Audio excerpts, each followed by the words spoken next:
Ichkilik nosog'lom hayot tarzi oxir-oqibat shaxsni giyohvandlik ko'chasiga olib kirdi. Shu hammasi shu ichkilik sabab bo'lganda qiziqib qoldim narkotik moddalarga. Ichkilikdan keyin shu o'zim ekib o'zim chakkanman. Bu xato ekanligini endi his qildim. Bu noto'g'ri ekan, ekish, chakish. Sud hukmi bilan ozodlikdan mahrum etilgan fuqaro belgilangan muddat ichida oila, mehnat va asosiysi erkin hayot qadrini tushundi. 3 yil 6 oy menga qamoq jazosi berdilar. O'shandan keyin hayotim o'zgarib ketdi. Bu yoqda shu o'tadigan kuningiz oylab, yillab o'tgandek tuyuladi. Qiyin. Hech kim ham dushmaniga ham ravo ko'rmayman. Har kun shu narsalar o'ylaydim, qilgan ishimdan afsusdaman. Bunaqa yo'llarga qaytib kirmayman ham, qilmayman ham. Prezidentimizga rahmat, ular ham afv berdilar.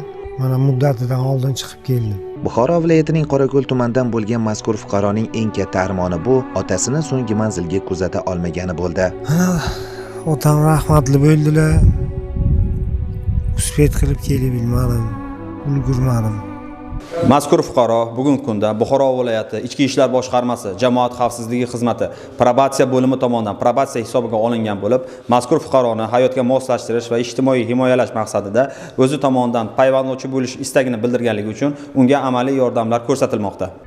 Otasidan rizolik so'ray olmagan farzand endi tanlagan to'g'ri yo'li bilan otasi ruhini shod etishni istaydi. Madrahim Turdiyev, Abdulla Rajabov, Buxoro.